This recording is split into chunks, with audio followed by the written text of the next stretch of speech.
ओम नमः शिवाय। हर हर महादेव। जय शिव शंभू। हार्दिक स्वागत है आप सभी का फिर से एक बार हमारे चैनल एस्ट्रो ओम पर। दोस्तों, यह सारे उपाय पंडित प्रदीप मिश्रा जी की कथा से सुनकर सूचित किए जा रहे हैं, इसलिए वीडियो को अंत तक जरूर देखें और ध्यान से सुने। आप सभी लोग जानते हैं कि 24 अगस्त 2023 को है सावन महीने की अंतिम अष्टमी तिथि। दोस्तों, सावन महीने की जो अष्टमी तिथि होती है, इसका बहुत ही बड़ा और विशेष महत्व होता है। और जब सावन की अष्टमी तिथि पड़ जाए, वो भी अंतिम अष्टमी तिथि, तो आप समझ जाओ कि ये आपके पास आखिरी मौका है अपने जीवन में बहुत कुछ बदलाव करने का। मतलब भगवान भोलेनाथ का आशीर्वाद प्राप्त करने का और कुछ विशेष उपायों को करने का। तो दोस्तों, आप लोग इस सावन की अंतिम अष्टमी तिथि को कुछ ऐसे विशेष उपाय कर सकते हैं जिन उपायों को करने के बाद आपको भगवान शिव जी का आशीर्वाद प्राप्त होगा। तो दोस्तों, आज की इस वीडियो में हम सबसे पहले बात करते हैं उस उपाय के बारे में जो कि आपको करना ही करना है, चाहे कुछ हो जाए इस सावन के अंतिम अष्टमी तिथि के दिन। दोस्तों, पहला जो उपाय है ये है कनेर के पुष्प वाला उपाय।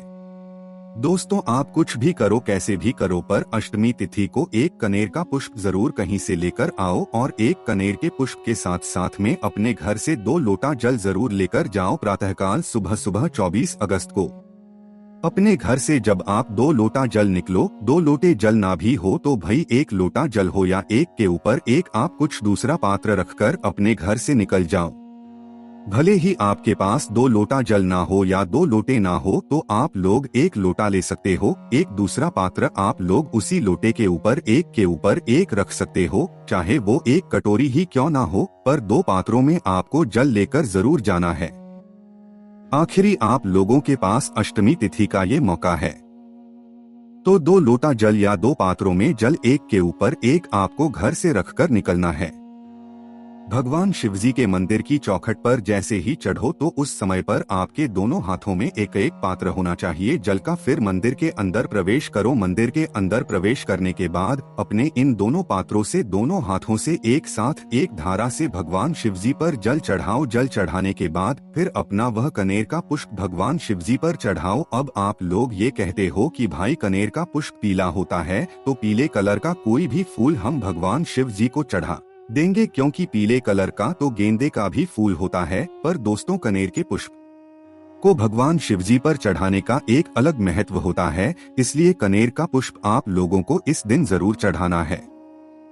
ऐसा नहीं है कि आप और दूसरे फूल नहीं चढ़ा सकते हो, और दूसरे फूल भी चढ़ा सकते हो, पर कनेर का पुष्प जब आप लोग इस सावन की अंतिम अष्टमी तिथि के दिन चढ़ाओगे तो निश्चित ही भगवान भोलेनाथ आपसे बहुत जल्दी प्रसन्न होंगे। उसके बाद में दोस्तों बात करते हैं अगले उपाय के बारे में, जो कि आपकी मनोकामना पूर्ति का उपाय है। दोस्तों, सावन की अष्टमी तिथि है, तो आपको करना क्या है कि एक बेलपत्री लेना है। कितनी मात्र एक बेलपत्री लेना है, जिसके डंडी में हो उस बेलपत्री को लेकर साथ ही में चंदन थोड़ा सा अपने घर से रखकर आपको प्रातःकाल सुबह सुबह भगवान शिवजी के मंदिर जाना है। ये उपाय आपकी कितनी ही बड़ी से बड़ी मनोकामना क्यों ना हो, पूर्ण जरूर कर देगा।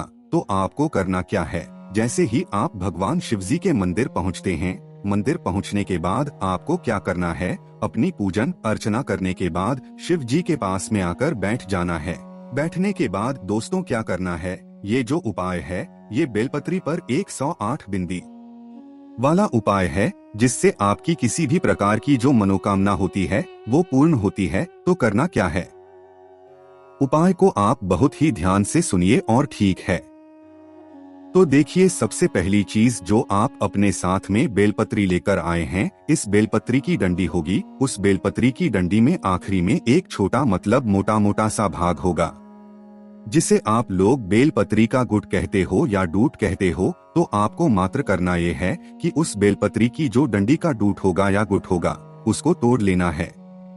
मात्र उस मोटे मोटे से भाग को ही तोड़ना है जो कि डंडी में आखिरी में होता है बेलपत्री की। उसको तोड़ लिया आप लोगों ने। इसको तोड़ने के बाद आप अपने जो पीला चंदन लेकर आए हो ना, उस पीले चंदन में थोड़ा सा मिलाकर पानी मिलाकर उसको घोल लो। उसके बाद में इस दूध को उसी चंदन के अंदर पूरे में मतलब मिला लो। जैसे ही आप लोग चंदन के अंदर इस दूध को डालोगे तो ये पूरा चंदन में लग जाएगा। अब इसी दूध से आपको क्या करना है, एक बार ही दूध को आपको मतलब यहाँ पर चंदन में भिगो लेना है। उसके बाद इसी दूध से आपको करना है अपनी इस बेल पत्री पर बिंदियां लगानी है। कितनी बिंदियां लगानी है? 108 बिंदियां लगानी है। और जब आप यह 108 बिंदियां इन बेल पत्री पर लगा रहे होंगे तो आपको स्त्री शिवाय नमस्तु बोलना है। इसमें मात्र एक ही बेलपत्री का उपयोग होगा और एक ही का उपयोग होगा और को आप बार बार चंदन में भिगोकर बिंदियां लगा सकते हैं, कोई दिक्कत नहीं है, ठीक है।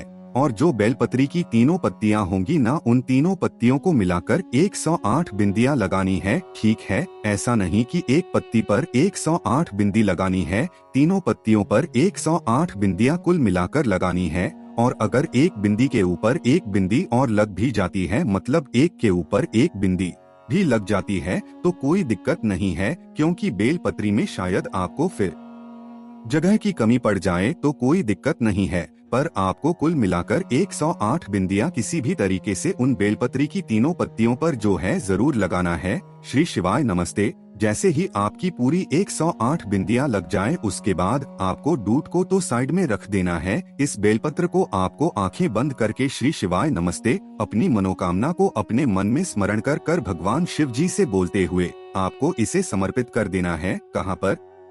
भगवान शिवजी की शिवलिंग के ऊपर। शिवलिंग के ऊपर समर्पित करने के बाद अपनी मनोकामना का वापस स्मरण कर लेना है। भगवान से प्रार्थना करके अपने घर आप लोग वापस आ जाना।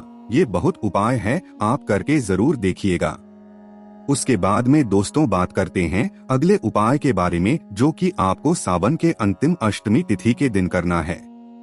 इस उपाय को करने से होगा ये कि अगर आपके जीवन में आपको ऐसा मतलब होता है, सोचते हो आप लोग कि आपके जीवन में बहुत ज्यादा दुख और कष्ट चल रहा है और आप लोग परेशानी में जी रहे हो, है ना, आप अपने जीवन से बहुत ज्यादा परेशान हो, तो दोस्तों अपने जीवन में दुख और तकलीफ चल रही है, तो आप ये वाला उपाय इस सावन की मतलब अष्टमी तिथि के दिन जरूर करके देखो। एक बार करके देखो, आप खुद ब खुद देखोगे कि हाँ, हमें उपाय मिल रहा है। इस उपाय में आपको आवश्यकता होगी 5 बेलपत्री की। कितनी बेलपत्री की? 5 बेलपत्री की। उसके साथ में दोस्तों एक पात्र में आपको दूध भरना है, एक पात्र में आपको जल भरना है, मतलब एक लोटे में जल और किसी छोटे से गिलास में या ग्लसिया में दूध भर लेना है, वो भी शुद्ध देसी गाय का दूध। किसका? शुद्ध देसी गाय का दूध आपको भर लेना है। उसके बाद में दोस्तों करना क्या है? आपको पहुंचना है प्रातःकाल सुबह सुबह भगवान शिव जी के मंदिर में। अब जैसे ही आप लोग भगवान शिव जी के मंदिर में पहुंचेंगे ना, तो आपको क्या करना है वो आप ध्यान से सबसे पहली चीज आप जाकर भगवान शिव जी की शिवलिंग के ऊपर ये 5 बेलपत्रियों को एक साथ जमाकर, मतलब अपने हाथ में एक साथ जमाकर इनको भगवान शिव जी पर आप समर्पित कर देंगे। बेलपत्री को एक साथ ही समर्पित करना है, एक एक करके नहीं चढ़ाना है। 5 बेलपत्रों को एक साथ भगवान शिव जी पर चढ़ा देना है। फिर 5 बेलपत्री को चढ़ाने के बाद एक हाथ में तो आपको दूध पकड़ना है, दूध का पात्र, एक हाथ में आपको जल का पात्र पकड़ना है। दोनों पात्रों को एक दूसरे के आमने सामने करना है शिवलिंग के ऊपर, और दोनों पात्रों से साथ जल गिराना है, एक साथ दूध गिराना है। मतलब जैसे ही आप लोग जल की धारा शुरू करें, वैसे ही आप लोग दूध की धारा शुरू कर दें। एक साथ दूध और जल की धारा के साथ आपको जो है मतलब शिवलिंग के ऊपर इसे समर्पित करना है। जैसे ही आपको दूध और जल एक साथ समर्पित हो जाए, भगवान से प्रार्थना कर लेना आपके जीवन में जो दुख का और तकलीफ चल रही है उसका भगवान से स्मरण कर लेना और भगवान से प्रार्थना कर लेना कि वो जो दुख तकलीफें आपके जीवन में चल रही हैं, भगवान उनसे आपको जो है मतलब निजात दिला दें, आपको उनसे छुटकारा दिला दें। निश्चित ही भगवान भोलेनाथ की कृपा आप पर होगी और वो आपको इन सभी चीजों से छुटकारा दिलाएंगे। उसके बाद में दोस्तों इस सावन की अंतिम अष्टमी तिथि का अब हम आपको एक ऐसा विशेष उपाय बता रहे हैं जिस उपाय को आपको विषम परिस्थिति में करना है। सबसे पहले आप ये समझ लो कि विषम परिस्थिति क्या होती है। देखिए, आपका कोई काम है, आपकी कोई मनोकामना है या आपका कोई अटका हुआ रुका हुआ काम है जिसके लिए आपने सभी प्रयास कर लिए हैं, आपने उपाय कर लिए, व्रत करके देख लिया और अपनी तरफ से पूरे प्रयास करके देख लिए, लोगों से बोल लिया, सब करके देख लिया, आप हार चुके हैं। ये होती है विषम परिस्थिति जब आप किसी काम के लिए पूर्ण प्रयास कर चुके और उसके बाद भी वह आपका काम ना हो, तो उस स्थान पर इस उपाय को आपको इस सावन की अंतिम अष्टमी तिथि के दिन करना है। ये सिर्फ विषम परिस्थिति का उपाय है, तभी उपाय काम करेगा। सब उपाय करके देखने के बाद, सब आपको जो है अपनाने के बाद, अगर आपका वह काम नहीं हुआ है, वह मनोकामना पूर्ण नहीं हुई है, फिर आप लोगों को यह वाला उपाय करना है। दोस्तों, यह उपाय है 7 लोटे जल वाला उपाय। यह 7 लोटे जल का उपाय बहुत ही ज्यादा विशेष है और इससे विषम परिस्थिति की जो भी आपकी मनोकामना होती है, दुख समस्या होती है, काम होता है, वो जरूर पूर्ण होता है। तो इस उपाय में सबसे आपको 7 लोटे जल की आवश्यकता होगी। तो ऐसे घबराने की बात नहीं है, 7 लोटा जल आपको नहीं भरना है।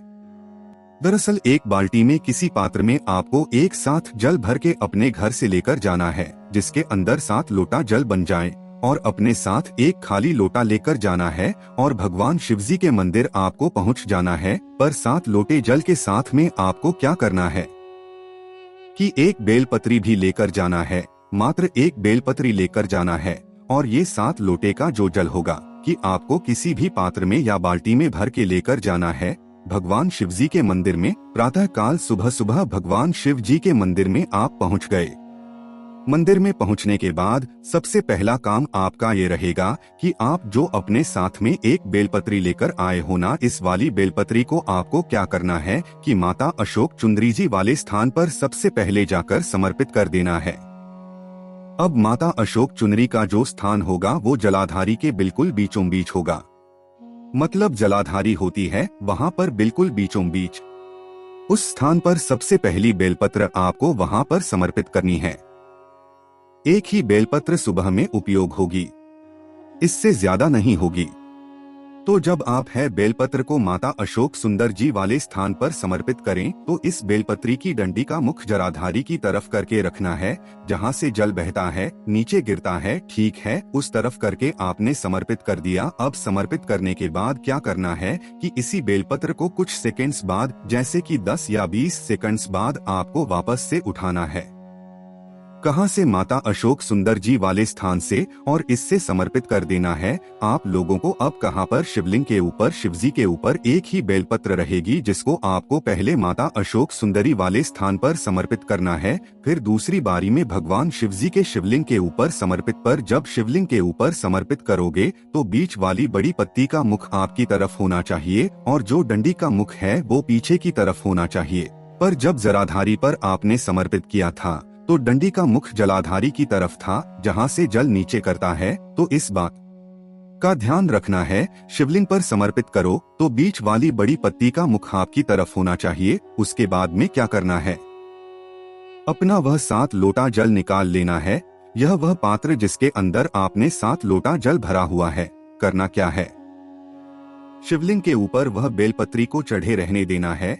अब आपने उसी बाल्टी में से आपको 1 लोटा जल भरना भगवान शिव जी पर एक धारा से धीरे धीरे करके खड़े होकर चढ़ा देना है। कैसे खड़े होकर? 1 लोटा जल चढ़ा दिया, 2 लोटा चढ़ा दो, 3 लोटा चढ़ा दो, 5, 4, 5, 6, 7, ऐसे इस तरीके से आप लोग एक एक करके 7 लोटा जल धीरे धीरे करके एक धारा से भगवान शिव जी पर चढ़ा दो। 7वां लोटा जल जैसे ही आपसे चढ़ जाए, उसके बाद भगवान से कुछ प्रार्थना करना। जिस कामना के लिए जो आपकी विषम परिस्थिति है उसके लिए कामना करना, मनोकामना करना, अपना वह काम बोलना। उसके बाद में जो आपने भगवान शिव जी पर दूसरी बारी में बेलपत्र चढ़ाई थी ना, इस बेलपत्री को उठा लो। उठा भगवान से प्रार्थना करके अपने घर ले आना। घर लाने के बाद इस बेलपत्री को आप किसी भी शुद्ध वाले स्थान पर रख दो, जहां पर आपके भगवान जी विराजित हो या जहां पर आपके घर में शुद्ध स्थान हो है ना, वहां पर इस बेलपत्री को अपने घर में रख दो। कितने दिनों तक रखना है? आपके पास 2 ऑप्शन है, या तो 11 दिन रख लो या तो 21 दिन रख लो। कोई भी रख सकते हो, 11 दिन भी रख सकते हो, 21 दिन भी रख सकते हो, ठीक है। तो इस बेलपत्री को अपने घर में आप 11 दिन रखो या 21 दिन रखो। 11 या 21 दिन अपने घर में रखने के बाद आपको इस बेलपत्री का विसर्जन करना है। अब विसर्जन किस जगह पर करना है? किसी भी बहते हुए जल में, जो जल बह रहा हो, रुका नहीं हो। तालाब में नहीं करना है, सरोवर में नहीं करना है। जो जल बह रहा हो, जल रहा हो, बिल्कुल बह रहा हो, उस बहते हुए जल में मतलब नदी ही बहती है ज्यादातर, तो आपको उस बहते हुए जल में इस बेलपत्री को अपनी मनोकामना को करते हुए विसर्जित करना है, जिस कामना के लिए आप ये उपाय किया है। जब आप इस बेलपत्री को विसर्जित करें तो यहाँ पर ये मुख्य भाग आता है उपाय, क्योंकि आपको अपनी मनोकामना विशेष रूप से उस समय जरूर बोलनी है।